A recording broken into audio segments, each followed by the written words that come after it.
Welcome back to the Behind the Well show. Elias, Randall, Roger, Abel back. Good to be back, Eli. I just got back from Miami last week. It was a pretty fun trip, actually. Was it? Tell us about it. Yeah. We went there actually for the Miami Boat Show, which is pretty cool. Cool. We skipped out on a day or two, though. I think Megan was tired of boats by about the 4th hour, but it was pretty cool event. I didn't realize how big just Miami in general is. I mean, we just stayed on like a small little part. Let me tell you one of the coolest days of the trip. Megan went, did some shopping, what's called the Design District. So I had 3 hours to myself. So I grabbed a coffee. I think I was actually talking to you, and I found this corner, and it was like a valet parking corner. So every single cool car you could imagine went by me within 3 hours. I saw one of those new Tesla Cybertrucks. At one time, I walked a little bit different than sitting downtown in the Midwest somewhere. I wasn't seeing any Honda Civics. There were no 2002 Accords. There weren't any Toyotas. So I was sitting there. And, you know, for 3 hours, I can't just sit there. So I get up and kind of walk around. At one time, I walked down this block, and there were 6 of the Rolls-Royce Cullens, I think is what they're called. One block. Fancy. It was unbelievable. It was cool. It's kind of a fun trip to do some of that stuff and have some good food. I've only been to Miami one time. I think the biggest challenge for us is when we go out to eat, my wife really likes to have she wants to change the food. Nothing bad, but she'll be like, or a good example, we went to get these breakfast burritos, and the guy, I said, I don't want any sour cream, I don't want any mayo. Large majority of the population down there speaks Spanish, so they never could understand what I was trying to say. So finally I told my wife, I'm like, you better just order the food like how it comes on the menu and don't try to make any changes, because it's not going to happen. Which isn't bad, just it's a challenge. Get what you get.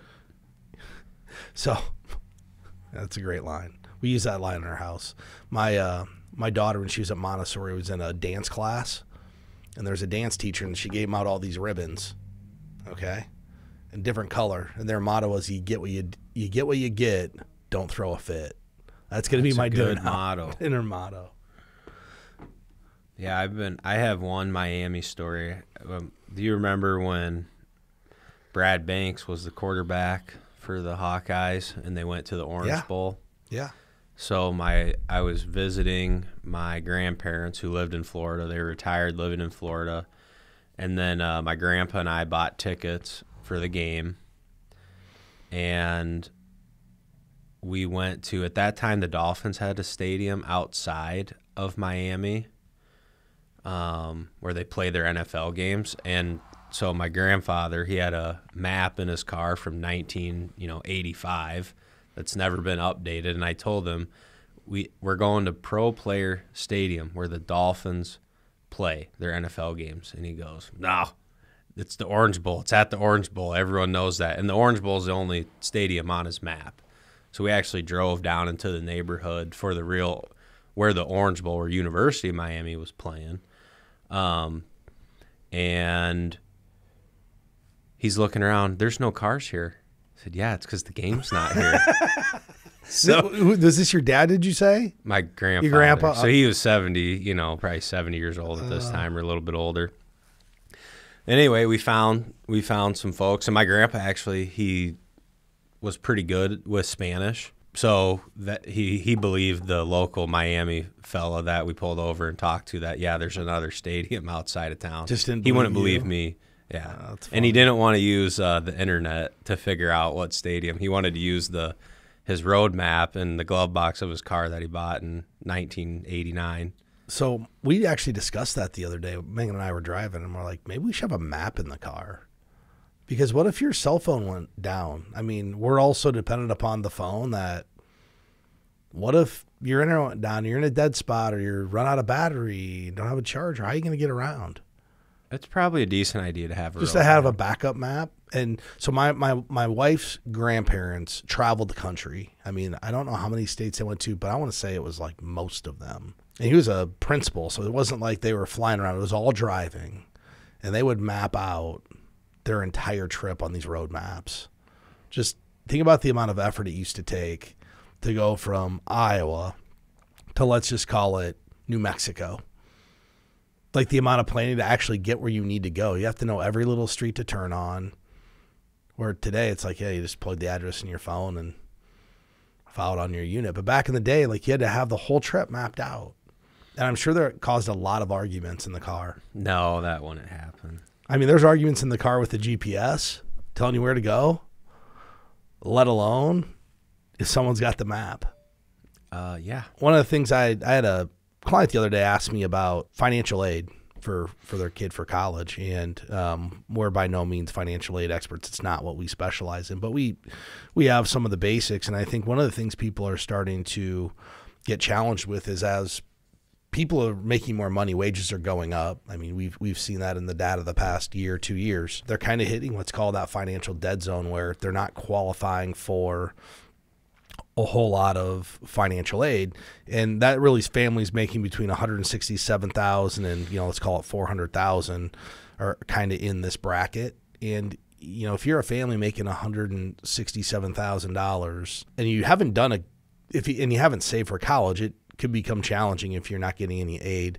Was that with you yesterday? We were talking about I was with somebody yesterday or the day before talking about the price of college. Was not me. No, it was yesterday at lunch. I may have been there, but I don't remember talking about that. Yeah, because, I've got young kids my kids are young, going to be 8 and 5. But he had one who's a freshman starting to prepare, and he kind of falls in the zone. He makes more money than this, so he's not going to get any financial aid. And they were just starting to look at the price of college, and he was kind of, I think, shocked by what it was now. I think the in-state tuition, he said, was like $20,000. It's very expensive. And, we get the question a lot, should I be saving for kids' college or should I be saving for retirement? And I think we both agree that it's why we want you to have a financial plan, because if you sit down and go through a plan, you can quantify, am I saving enough to have myself on the right track? And then if I am, then that answers a question as to, could you start to save for your kids' college?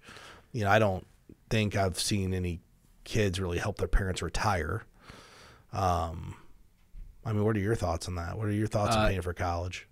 It's great if you can accomplish both, but I think your own personal well-being should be more important than paying for college, and that's my opinion. I'm sure there's obviously people out there that would disagree and would say, well, I want to make sure my kids get educated, and that's more important to me than having the money that I would need to have for my own personal wealth. And that's fine. Just, you're going to have to understand that your kids, like when your kids become adults, they're not going to pick up your tab.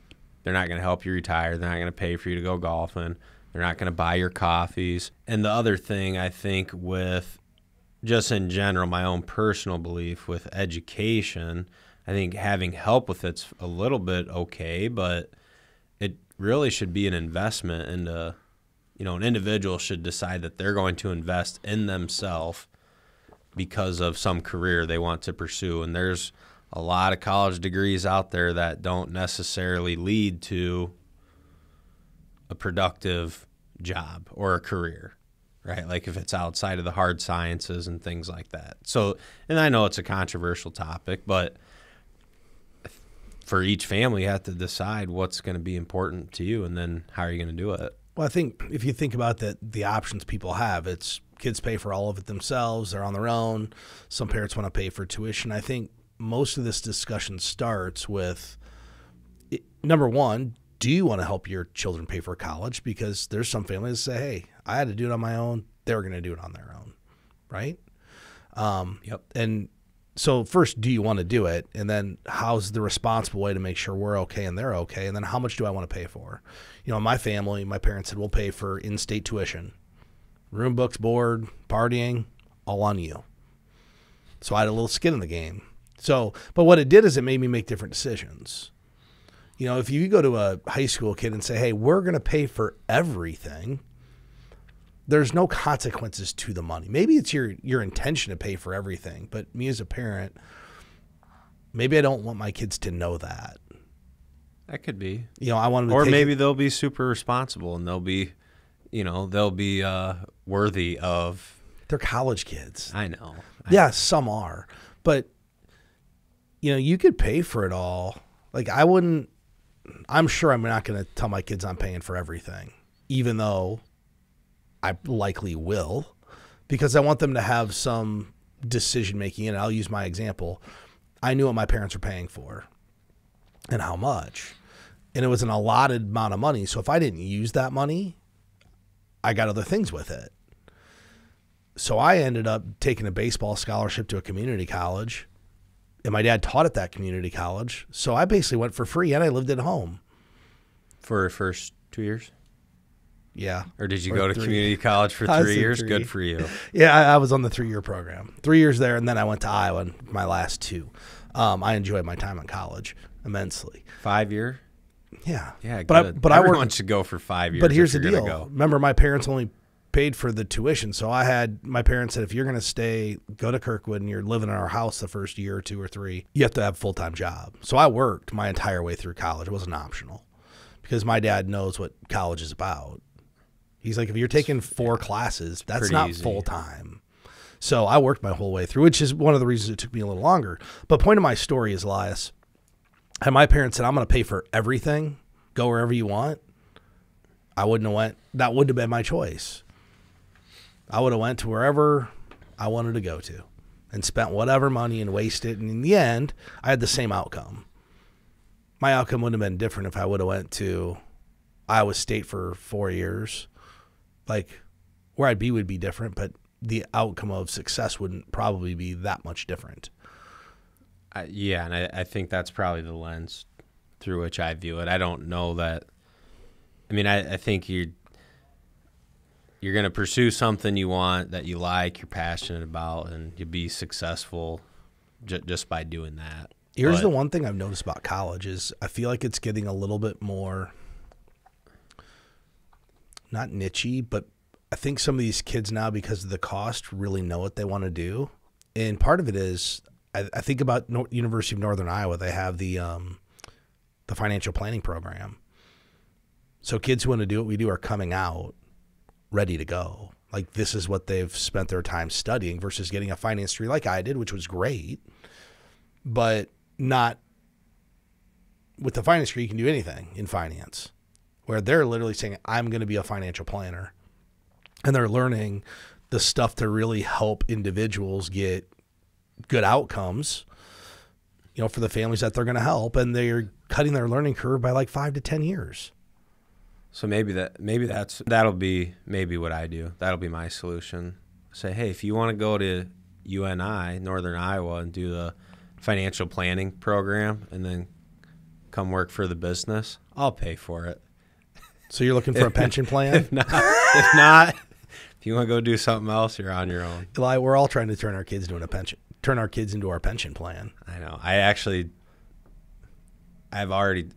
9-year-old, I've asked her a little bit about what she wants to do, and I'm trying to plant the seed that you just come work with Dad someday.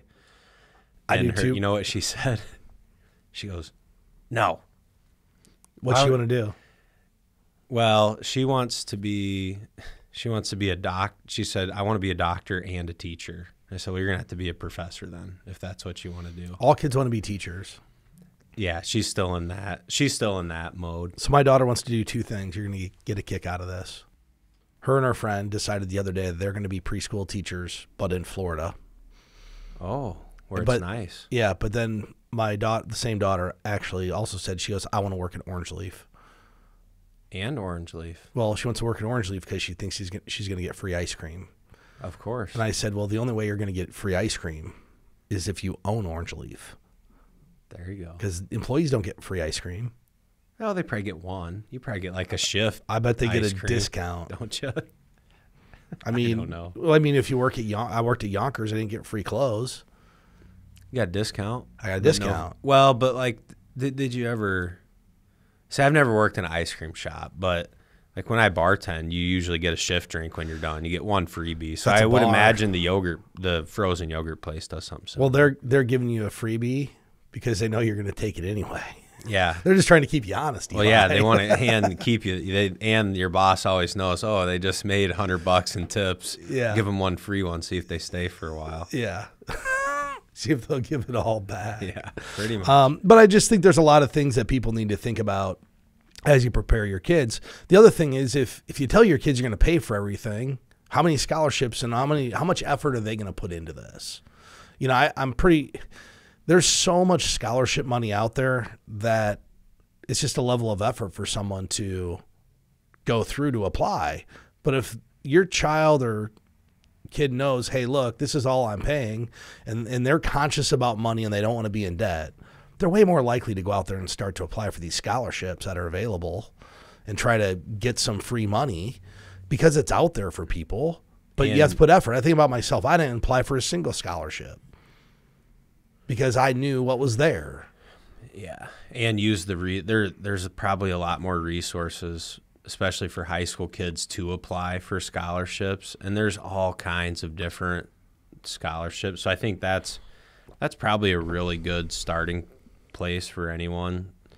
Like when you start high school as a freshman, maybe talk with the counselor about resources or whatever the school has in place to help kids get set up into college. But I'm sure, especially now, I remember there was websites that you could go to apply for different scholarships even when I was in school. So I'm sure that's even more robust now. Yeah, the internet was just coming out. I mean, you asked me if the internet was around when I got married. You had computers in your school, didn't you? Yeah, but it was like you had like a keyboard class. Like we weren't learning anything really. Like there was no like Excel learning or any of that stuff in high school. Yeah, it was until pretty college, right? Yeah, I mean, in college we learned how to do that stuff, but I mean, in high school it was pretty bare bones. I mean, that was in the 90s, so fairly new. But are you ready to take control of your financial future? The financial professionals at Premier Investments and Wealth Management are the guides you've been looking for. Picture this: a financial plan tailored exclusively to you. Our team of experienced professionals will work closely with you to understand your aspirations and develop a personalized roadmap to get you there. Whether you're dreaming of retirement, buying a new home, or sending your kids to college, we've got the tools to give you confidence in your financial life. We'll help you navigate saving and investing, retirement income, and tax strategies. Our job is not just about making money. It's about helping our clients make smart choices. We'll provide you with the tools and knowledge to confidently steer your financial ship toward a brighter future. Are you ready to embark on your financial journey with confidence? Visit www.btwealthshow.com or click the link in the description of this podcast. Your financial future awaits. another thing, it did make me think about if you're one of the families that says, hey, I'm paying for 100% of the college education no matter what. It's probably ultra imperative that you start saving early and getting a 529 or a college savings plan or something going to help your kids pay for this. And it adds up quick because I do one for myself or for both my daughters. And I'm telling you, it adds up fast if you get committed to it. And it's not like I put giant chunks of money in, but I do exactly what I tell my clients to. I seeded it with a chunk of money up front because I wanted to get a good chunk in right away to get the time value of money.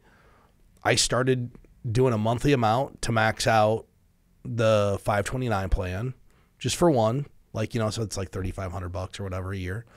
And then for the other kid, but then I put the automatic escalator on there. So automatic escalator. Your contributions automatically go up? My contributions automatically go up $50 per month every year. So Really? now I'm in the 8th year, or 7th year doing this for my oldest daughter. So her contribution's pretty big. Where's she going to go to school? Harvard? Well, no, but I'm just kidding. front loading. That's what I'm trying to do is front load it. So, Right, so I there'll be may plenty not. there. Yeah, I may not even contribute when she's 12. I may just shut it down. I mean, because honestly, what's a contribution do when they're 18 and they're going to college the next year? Yeah, not much. It's not doing anything for you. So my whole idea is I wanted to get it in here and get it working sooner rather than later.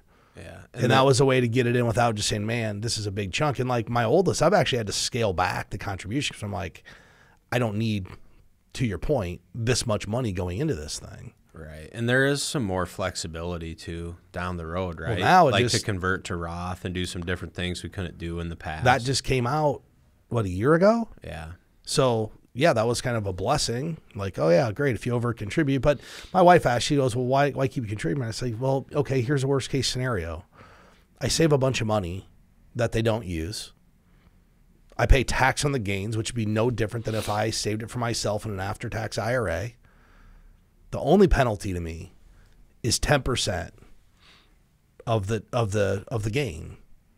So in the grand scheme of things, you still got more money. I wouldn't have saved the money anyway, so who cares? Right. You know, people are always so scared about penalties and taxes. Well, if I have an extra couple $100,000 that I wouldn't have had, aren't I still better off, even though I had to pay a penalty?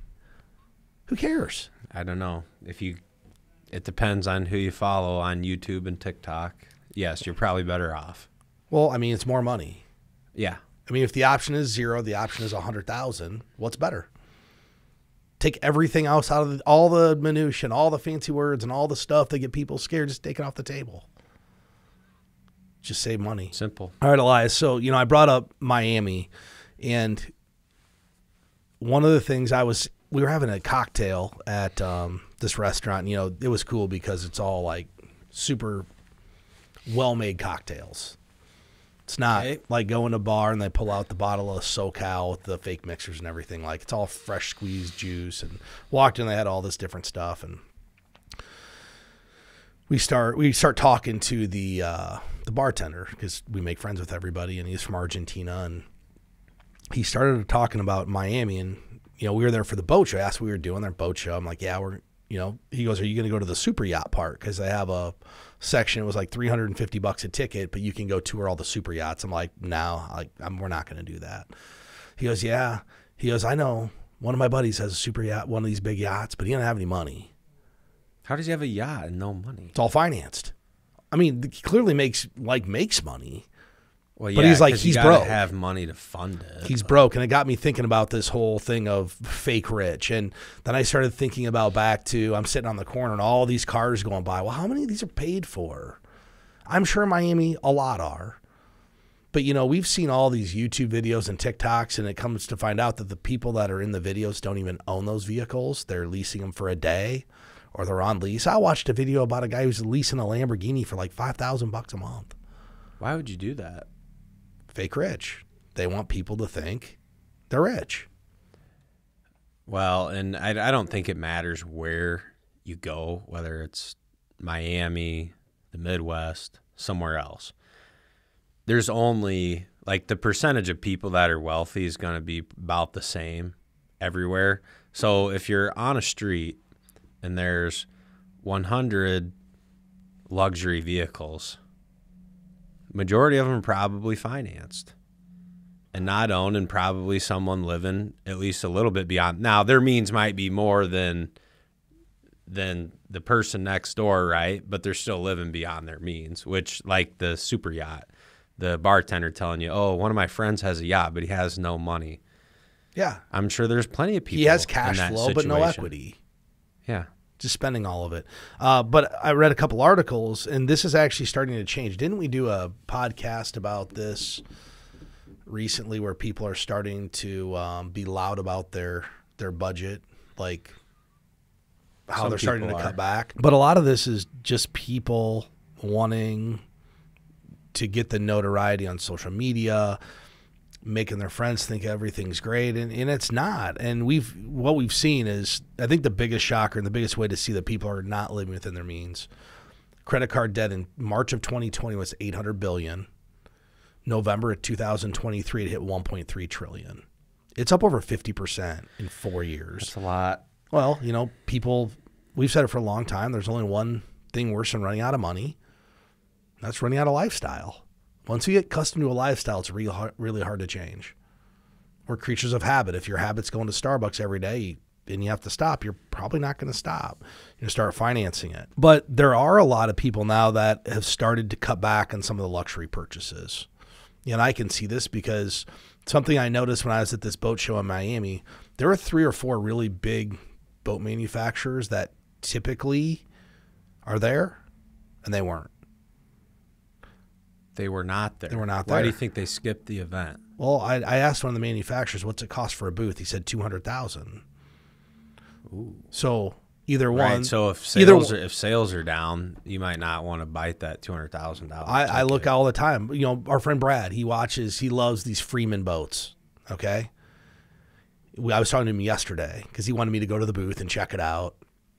And he goes, you know, a year ago, there was a 3-year wait. Like people were paying a premium to get on the wait list. Now you can buy a brand new one just right on the lot. Like the wait list is over. Nobody's buying them. I noticed the boat show. I was at one of the big manufacturers, and they're like, yeah, we're offering 0% finance or 0.99% financing for the first 3 years. So if you want to finance it, you can knock out a bunch of principal.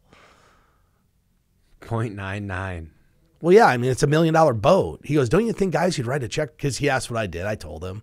He goes, you know, a guy's going to write a check for $1 million. Don't you think he'd maybe want to just keep his money and earn 5% and finance at 0.99? Now he's talking about opportunity cost. Yeah. I said, I think he was testing me to see what I knew. I said, well, yeah, arguably, you know, you probably could say, well, you're going to pay for, you know, if it's $1 million boat and you get 4% extra a year because you financed, you know, arguably you're going to tell me that, yeah, I could pay for 12% of this boat by financing it, right? $120,000 into $1 million. He goes, well, don't you think rich people will do that? I go, I think the person who can write the check for the boat is just going to write the check for the boat because they don't want to hassle with it. That's probably true. And he goes, well, that might not be the smart money move. And I said, well, you know what? I said it actually might be because what they did by paying for it is they removed all the risk. What did he say to that? He didn't really have anything to say when I said that. Of course he didn't. Because he's only thinking in terms of, it goes back to a lot of times we talk about. He's trying to sell a boat. My wife goes, he's a good salesman because he was throwing the bait out there to see if you'd bite on the financing. He was a good salesman.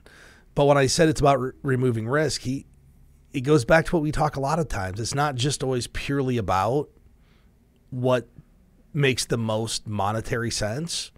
Because truth be told, instead of writing the check, you probably should play the arbitrage, right? If it's just about numbers, I keep my $1 million in the bank, get my extra $120,000 in interest, and then pay it off after that. It's not always just about the numbers. Sometimes it's about managing risk. And if it's paid for, you have a paid for asset. You don't have to worry about coming up for the money. You don't worry about what happens. It's paid for. But I thought that was interesting because a lot of the things that people have been buying and spending money on, that market's definitely starting to cool off. You know, we have a customer of ours who's trying to buy a fishing boat. And I said, well, I might be selling mine. He goes, man, it's not a good time to sell it because there's all kinds for sale now. Well, a year ago, could have sold it for what I wanted. So is that going to change what you do? I'm not going to sell it. I thought, you know, I hadn't used it for a while, but I've already used it a couple of times this year. So I'm probably not going to. And I can have a plan for it to use it this year. Well, good. I hope you get to use your boat. That'd be nice. Yeah. But I just think it's interesting. The things that you couldn't get a year or two ago now are the things that are becoming very, very easy to buy, and it's become a buyer's market. I was watching a video this morning on some Florida real estate talking about the condo market. And a year ago, most of the months of inventory are like 4 to 6 months of inventory tops. Now a lot of these places have 12 to 20 months of condo inventory. It's how many are on the market. That's a lot. Huge. That's a big increase. 6 months is considered like balanced. So anything over 6 months is all a buyer's market. There was one place who had 26 months of inventory of condos. So they're probably going to see price decreases in the real estate. A friend of mine was down looking at a place in Tampa. And I want to say he said it was listed for $850 in the brand new construction, pool, whole ball of works, $850. And I want to say the realtor told him he could get it for $650. They'd sell it. Wow. Well, think about it. If they started this project 2 years ago, they were planning on interest at 5%, let's say. It's all on a floating rate note probably. Now that's 8.5 or 9. and the market's cooling, like you got to start dumping inventory. And that doesn't mean I think anything bad's really going to happen, but prices are probably going to come down. I mean, if you go look at any of the prices in these places, they're up 50, 60% in the last 4 years. At some point, people just can't afford it with inflation. And if they've been financing their whole life and being fake rich, it gets pretty tough. People are going to have to sell too. Yeah, and inflation, I mean, you know, we've talked a lot about inflation the last couple of years, but you can probably make an argument inflation probably hurts people who are stretching their means more than anyone else, right? Because, like, I know it really hurts people that don't have anything, right, when things get more expensive. But if you have, like, if you're financing your lifestyle, if you're financing all your purchases, right, so you're living beyond your means, inflation's going to hurt you a lot. Because that's just going to cramp your budget even more, and you're already stretching it too far. Well, and even business owners. Think if you started a real estate project 2 years, you own a business, you've been paying rent to a landlord, and you're like, you know what, I want to own my own building. But you didn't have the money to just write the check for the building, which most people don't have $1 million or $1.5 million to just stroke a check, right? They're going to go to the bank. You started this project 2 years ago. This is probably 2 years to get that project done. 4.5% interest, right? That's what you're thinking it's going to be. So let's just say you're doing $1 million deal. So you're planning on interest, let's call it $45,000 a year. 2 years later, it's done. Guess what you're locking your loan in at? Prime rate's 8.5. So now you're planning on $45,000 a year in interest. It's going to be $85,000. That's like $4,000 a month extra on the payment. Yeah, it's like which double. Might not be People sustainable. Well, the question becomes, would you have done that project had you have known your payment was going to be double what it was? It probably doesn't work out into your business budget. Yeah, and a lot of people don't think about that. They just want to do the project. Well, I mean, people didn't expect inflation to do what it did.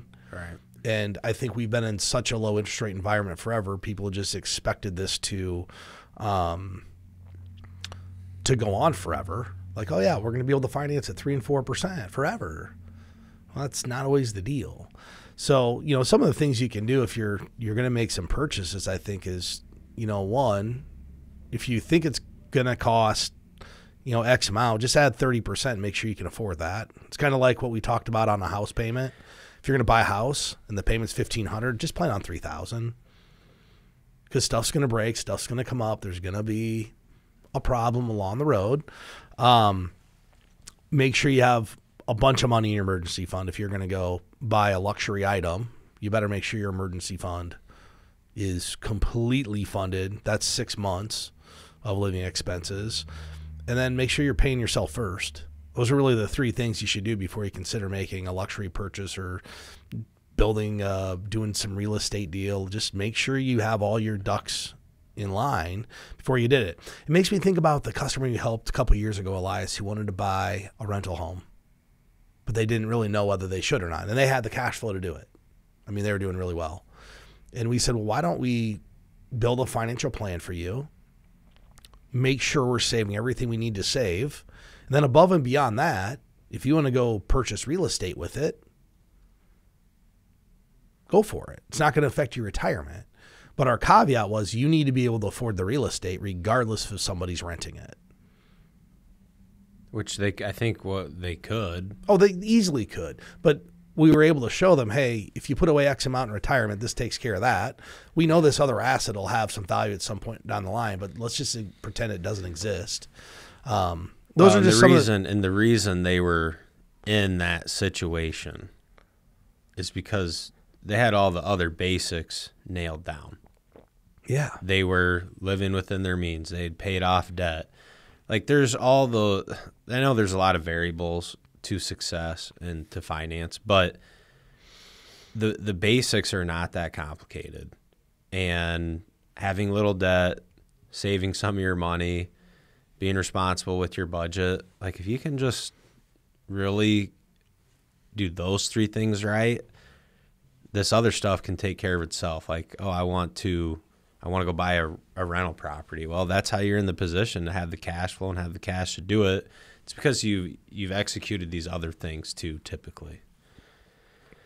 Well, I think the best way to end the show is, 2024 is really, we've coined it our year of personalized advice. And on each show, we're taking one common piece of financial advice and challenging that blanket advice, because we want to have personalized advice for our customers. And this week I want to talk about the idea of working forever. And I hear this all the time. There are a couple articles that just were out in the last couple of weeks from MSN. Retirement's overrated. 10 reasons not to retire. Motley Fool, 5 reasons I plan to work forever. The Economist, why you should never retire. 5 reasons you should never retire. U.S. News and Money. And all of these articles make good points about, working forever. But too many times, the people that tell me they plan on working forever, it's not because they really want to work forever. It's because they don't want to save. So if you're in the I really truly want to work forever camp, what I tell people, and this is what I do for myself, I have a retirement target date because I really like what I do. I may not ever retire until you make me. But realistically, you're not going to be able to work forever. You're going to have a health event. You could have a memory issue. There's just different things that can happen. So the best thing to do if you're in this camp that you want to work forever, and there are some benefits to doing that, is take a retirement date. Let's use age 62. Do everything you need to do to be on track to retire at 62 so you have the choice. And then if you want to work forever, go for it. Because there are benefits to working forever. But saying I'm going to work forever in lieu of saving money, that's just called irresponsible. I think most of the time when I've heard people say that, I view it more as an excuse. Now, some of these things, retirement being overrated, 5 reasons you should never retire. There's probably some arguments in there that for a lot of people, maybe there is a place for work. There's always going to be a place for some kind of work in your life. Right. But I think it's more of a financial freedom thing where if you're 60 years old, you have enough money to retire, but then you work part-time cutting grass at the country club you belong to or whatever it may be. Like, you're choosing to do that because it's something you like to do and it's something you enjoy. You're not doing it out of necessity. You're not doing it because you have to. So I think that would be the difference. So this is where if you're in the camp, let's say you want to work longer because you want to make sure you're not missing out when you're younger. I actually understand that because we all have a limited amount of time that we're healthy, can do the things we're going to do. What it actually means is you need a lot better financial plan.